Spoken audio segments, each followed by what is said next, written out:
The time between the introduction of that technology usually, or its conception, and the point of crisis and the trigger is usually somewhere in the 40 to 60 year range. Any idea why?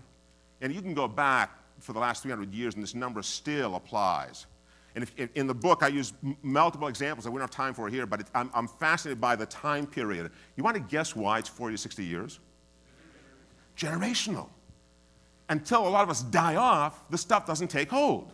Because we're like blockers, like a defensive line on a football team. We don't want to let that new behavior come through. Because the behavior is what? It's aberrant. Right? My kids are on the device 23 hours a day. That's aberrant behavior. They're being antisocial.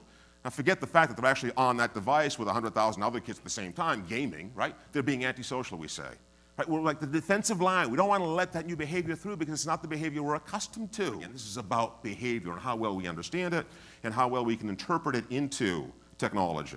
Speaking of which, one of my favorite examples of behavioral technology that was tremendously invasive, intrusive, that revealed our privacy in ways that we never thought it would be revealed or wanted to be revealed. Anyone know who this guy is? Roger Easton. Anyone know what Roger did? He patented a device which every single person in this room has today, I can guarantee you. What did Roger Easton patent? 74, was it? Yeah, 1974. GPS. Roger began working on GPS in 1943. Hold that thought.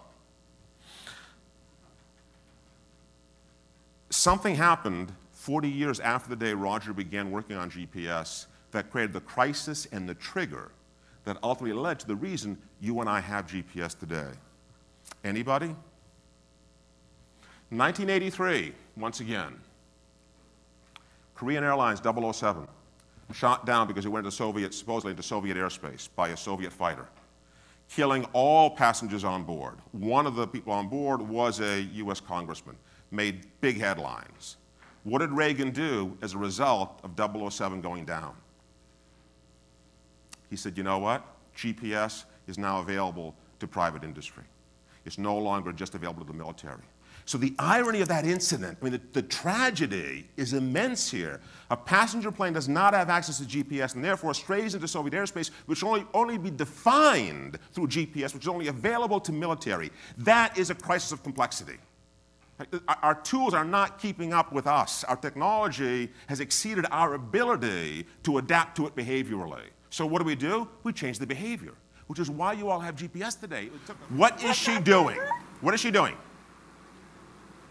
She's swiping, because to her, a magazine is a defective iPad, right? It should be intelligent. It should behave a certain way. You're not stuck in the past, are you? But you know people who are. You know people who aren't going to adopt quite as readily as you and I might, right? Have you ever told your kids where the term cut and paste really comes from, right? Like, whoa, really? You used to actually cut and paste? How cool is that?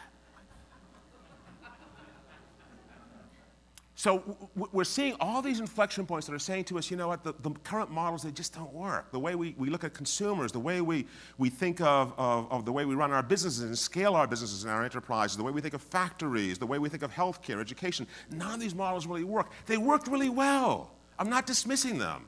They are the models that got us to where we are today. They were marvelous, brilliant, but they won't keep working going forward. So the savior is, because this is what we all talk about, we have to have a savior. Artificial intelligence. Yeah, I don't like the term at all. I don't know how you feel about it. I'll give you an alternative in just a few minutes, but something has to give. And at least AI causes us to think in terms that are uncomfortable, and when you're uncomfortable, you're more likely to come up with answers, because that's when you learn, right? That's when you get educated, when you're really uncomfortable. So the societal discomfort we have today, I actually think is a very good thing. It is the educator that will, as a society, teach us what that next era should look like and what we need to do. But if you think about from 1800, which is what the horizontal axis shows here, to 2100, if you think about things like population growth, which we just talked about, and then plot GDP, global GDP, and US GDP, you see enormous increases. Things are actually getting better, and you've probably seen some of this. You've read about some of this. It's not all gloom and doom. Things are getting better. My point is not that they aren't getting better and they won't continue to get incrementally better, but we need more than incremental improvement right now. Mark did that marvelous job of talking about the importance of thinking exponentially. So how do you do that, though? And I don't want to go through the math. How do you actually do that? How do you develop, and could we be at the precipice of developing a global population where poverty is pretty much eradicated? Right, where we have global health care, where we have universal services for all people on the planet. Because we have 7+ billion devices that we can use to talk to each other, but only about 2.5 to 3 billion of us really have access to those devices on a regular basis. Right? So what does that world look like, and how does AI create that world? If I could tell you, I would be a brilliant person. I can't, so I'll rely on other brilliant people to tell you. And one of these people was Karl Popper, one of the great philosophers of the last century, of the 20th century. And what Karl said is, look, he said, every problem is either a clock problem or a cloud problem. Clock problems are finite and solvable. Cloud problems never will be. I would submit to you that we are just now at that line of demarcation between the clock problems and the cloud problems. And your job, the most challenging aspect of your job, is to make that transition and to bring your organization with you. Because we won't stop solving clock problems. They will still continue to be there. But more and more of the problems you face will be cloud problems. So what does this mean? So the biggest clock problem, sort of the end of the era of clock problems really was the moonshot, right? Getting a human being to the moon and back again was the biggest clock problem that we ever solved. And you know, we forget how amazing that was, right? I mean, here's what's really cool, some numbers for you. So both Apollo and the moon actually moved through space at the same relative velocity. So it's about 3,400 to 3,600 kilometers per hour. So, and that's about 4 times as fast as a .38 caliber bullet. So imagine, right, 2 objects moving 4 times as fast as a .38 caliber bullet and rendezvousing 250,000 miles in outer space, right? That was the extent of that problem. And it was done, holy shit, if they had had one of these, they would have been, I mean, they had slide rules, right? Can you imagine? This thing has hundreds of millions of times more memory and hundreds of thousands of times more processing power. So we did that with rudimentary finite tools. It was the biggest clock problem that we ever solved. Clock problems are finite. Tic-tac-toe is a clock problem. It has exactly 250,000 total possible legal moves. End of story, right? It's solvable. Ideal clock problem. Checkers and chess, also more complex, but they're brute force problems. So you'll hear from Gary Kasparov tomorrow. Wonderful story. I'd encourage you all to be here for that tomorrow, first thing tomorrow morning. What Gary will tell you is that this wasn't AI. What beat him wasn't AI, it was brute force. So chess may be mathematically on the fringes of solvability, but it is solvable. It has a certain number of moves. Maybe it's 10 to the 20th, 10 to the 40th, 10 to the 120th, depending on who you talk to, and how they constitute legal versus illegal moves, but it's finite. But then you get to games like Go, which aren't solvable. These are intuitive games. The number of moves in Go, if you include funky moves that may or may not be legal, on a 19 by 19 board is 10 to the 800th. I'll show you how big that number is in just a minute. Okay? But you can't solve Go. And yet, Google has, through DeepMind, created AlphaGo and AlphaGo Zero, both of which have solved the problem. AlphaGo Zero has actually solved it without any training. No human had to train AlphaGo Zero how to solve the problem. AlphaGo had to be seeded with certain rules by which it would, play the game against itself to learn how to play it. AlphaGo Zero did not. So we are on the fringes of creating AI that truly can teach itself, given a data set large enough, can teach itself. So how big is the magnitude of the problem? So on a log scale, because you can't draw this linearly, and I'll show you why. This is the number of moves to the power of 10 for each of these games. And I've thrown checkers in here as well. So 10 to the 800th, how large is it? If I were to draw this not on a log scale, but on a linear scale, the size of that bar for Go would exceed the visible bounds of the universe. That's how big the bar alone would be, trying to describe that in a linear way.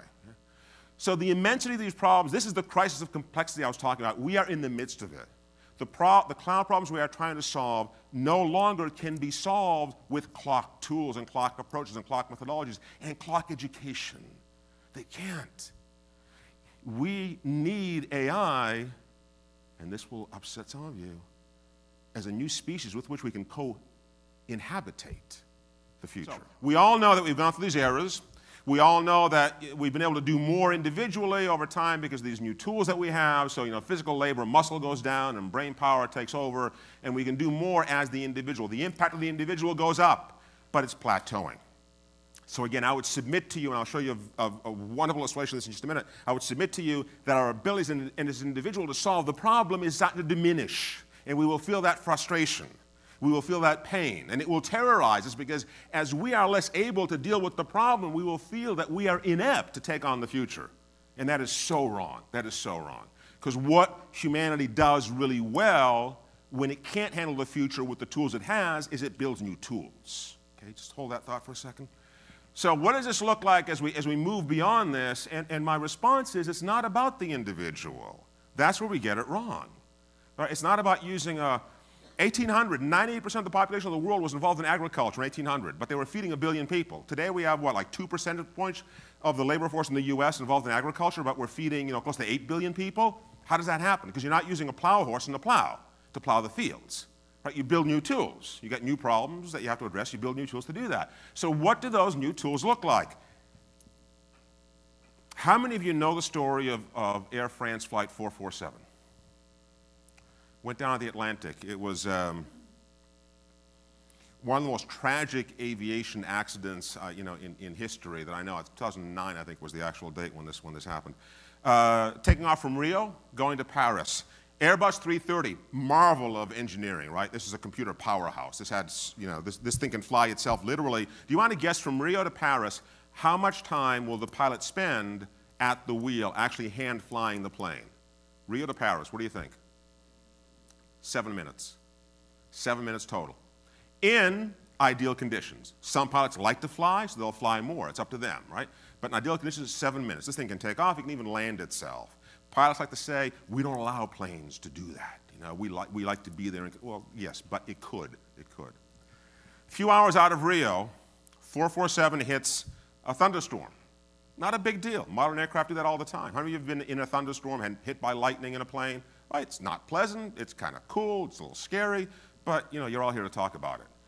And in the vast majority, overwhelming majority of cases, it is meaningless, right? Other than the fear factor, there's nothing going on that you should be worried about. It wasn't the case with 447 because when you're at those altitudes, icing is an issue.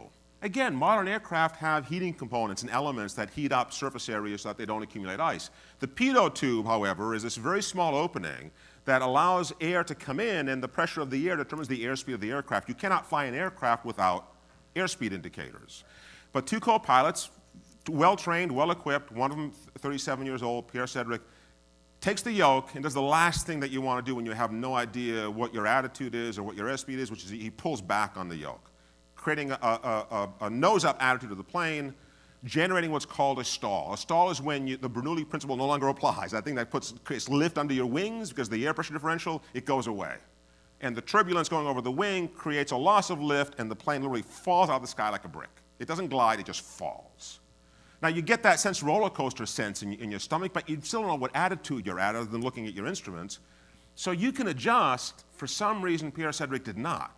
For 7 minutes, this is what they had to listen to in the cockpit. 7 minutes of this, nonstop.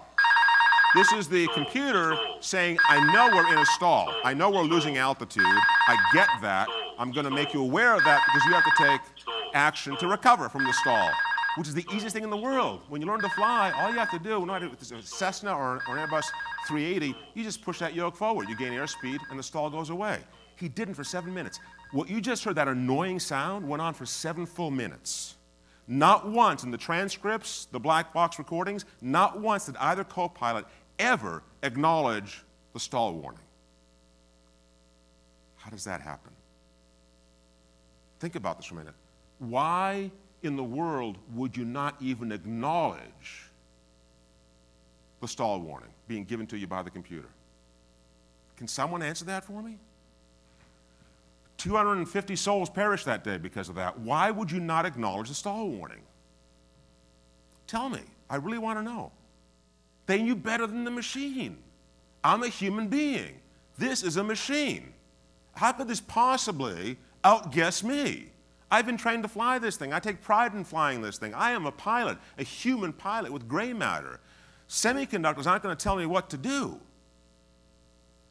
How should have Pierre Cedric thought of the computer at that point? As opposed to a non-entity, can you offer me some kind of construct, mental construct, or how we should have thought of the computer? An ally, a collaborator, a co-pilot, for goodness sake. It's a machine, but collaborate with it. And it is this utter, and this is, look, if there's one point that I really hope you take away from this, it is that we look at AI and the machines not as collaborators. We barely look at them as tools, and we ignore them and what they have to tell us and teach us as a result. Simulation in the moment is how we should think of AI. AI can do in a million, in 1 second, 1,000,000 times what it would take us hours to do. Right? That's what didn't happen in the 330. Now to be fair here, the 330 does not have AI flying it. It is rules-based flying. There's nothing about the computers on this plane that could have exhibited AI. But the point is we don't even collaborate with the fundamental rules-based tools, much less those that are truly going to start exhibiting intelligent behavior. If you want to know more about this and this notion of collaboration, this gentleman, so Joseph was the person, the true father of the ARPANET. He wrote a wonderful memo in the 1960s called the Intergalactic Network, which he circulated within the defense community. That led to ARPANET. And back in 1960, back long before we were having this conversation, when there were a few dozen mainframe computers, he said we need to look at these technologies as collaborators. It's taken us a while to get there, that 40 to 60-year period, but that's where we are right now. We are in that crisis of complexity where we're trying to figure out how do we create behaviors that can keep up with the machines. What is it that we can augment, not artificially create intelligence through, but augment our intelligence with, through which to deal with this complexity and the crises that are going to occur? And one of the answers to that is in the aviation battles over Korea during the Korean War, where there were two planes primarily involved, very equally matched, and the MiG and the F-86 were nearly identical in almost every single way. Aerodynamically, in some ways the MiG was actually better. It was a better plane, more maneuverable, higher ceiling, more armaments, meaner, badder armaments, in fact. But what's interesting is that the F-86 actually won over the MiG-15. Do you want to guess why? It wasn't because of the airplanes. Why did the F-86 win over the MiG-15? What was it, do you think? The pilots were equally well trained. You can give a little bit of an edge to the pilots of the F-86 in terms of training, but it wasn't the training that they ultimately chalked it up to. But it was something that the pilots had. It wasn't the radar. It wasn't flight hours. It wasn't the flight training. No, it wasn't the training that they got. It wasn't simulation either. No, it wasn't the weapons guidance. It was the pressure suits. Because at that point in time, pressure suits were not widely used by jet pilots, so what you would end up with, the pilots that could fly jets were just physiologically made in such a way that when the blood drained from their brain, they wouldn't pass out. Not a good thing to do when you're flying a jet in a dogfight, right? The pressure suits gave them an edge, because with the pressure suit, think about this, what they could do was focus on the mission objective. Because when you're pulling 8 or 9 Gs and you're trying to squeeze your butt cheeks so that all the blood goes to your brain, you ain't thinking of much else. You're just trying to stay conscious. When you got a pressure suit on, you can focus on the task. Isn't that kind of where we are right now? Right? The technology has so exceeded our ability that we're fearful of it. We can't maintain consciousness or clarity of thought because of it until it becomes a collaborator and we use it as a device through which we augment our capabilities. So will this put people out of work? Absolutely. AI will definitely put people out of work. There's no doubt. It'll kill entry-level positions. The whole way that you and I got into, out of school, getting entry-level, that is going to be decimated. But will it create an ability to apply human capital, ingenuity, brilliance, curiosity to bigger problems? Because the problems we have are much bigger going forward than they have been looking back? Absolutely. So I'm not saying this is without disruption. I know it is. We're not asking for it. No one wakes up in the morning saying, you know what? Christ, I just really want to be disrupted today. throw it at me. Right? No one wakes up and says, as a society, we want to be disrupted. We want people to be put out of work. But we do this and we adapt and we end up in a place that we look back from and say, how did we ever survive without this?